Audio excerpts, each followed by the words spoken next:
So that's the retirement fund. Let's go to the rental home now. So it says you could, on your first home, you could get into a duplex. Yes, which I actually love the idea of that. I had a rental home myself for a while, and you could rent out the other unit. So that's where you would have to sit down and actually look at this objectively, because that, again, sounds good in theory. That's what we've been taught. It's like, if you can get a home and rent part of it out, then you're going to come out ahead. But that was before Bitcoin. That was before this hurdle rate of 60% return on Bitcoin.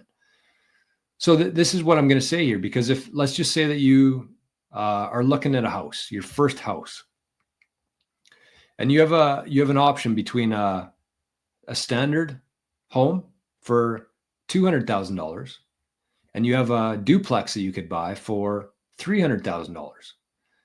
And you have this idea that you're going to put this money into the rental home and you're going to have subsidized income coming in to help pay off your mortgage. That's the idea there. And it makes sense.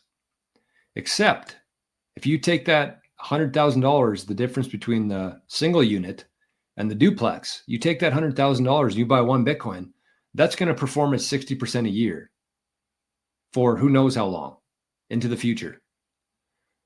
And so unless you can beat that with your rental home, unless you can earn a 60% return on your investment, then it's just much better to hold Bitcoin. Plus, you don't have to worry about tenants. You don't have to worry about somebody destroying it. You don't have to worry about that apartment sitting empty for a while. You don't have to worry about insurance costs going up. You don't have to worry about property taxes going up. You don't have to worry about utilities going up. You don't have to worry about any of that. There's zero leaks in Bitcoin. So it has a 60% hurdle rate. That's what you're comparing everything to. And it has zero leaks in it.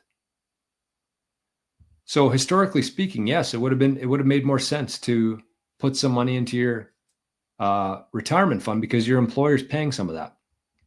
But if you just would have bought Bitcoin instead, you would have outperformed that significantly.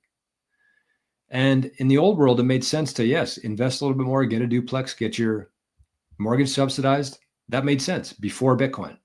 But unless that can actually outperform 60% a year, then you're losing. So Bitcoin is now the new hurdle rate of 60%. If your project for your business can't outperform that, just hold Bitcoin. If your retirement fund can't outperform that, just hold Bitcoin. And if your rental house isn't outperforming 60% a year, just hold Bitcoin. It's pretty simple. So I might actually clip some of this and put it on YouTube, because I think that is a good clip. It'll be short too.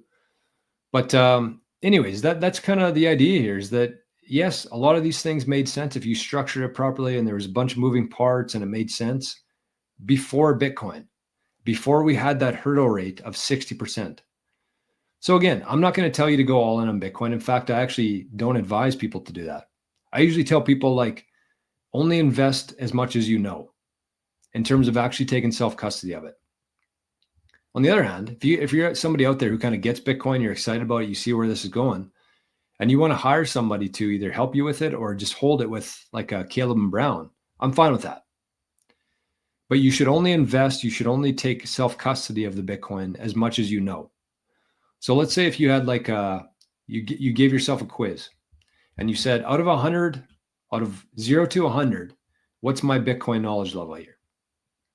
And you might say 5, you might say 10, you might say 20. That should match exactly how much Bitcoin you're holding out of your portfolio, your investment portfolio. You take 5, 10, 20% based on your knowledge about Bitcoin. That's what you take self-custody of. And then as we get further into this course, as you keep learning, watching, listening about Bitcoin, you get more confident in holding your Bitcoin, then your knowledge goes up to 30%, 50 out of 100. And then you start pulling out of your investment to your portfolio and buying Bitcoin with that.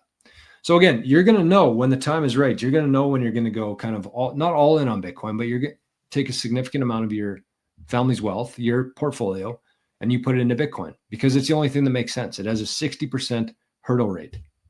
Nothing else is even coming close to it right now. But in the meantime, you're either taking the time, you're investing your time, or you're investing in somebody to help you with it. It's just like driving a car. right? You learn to drive a car.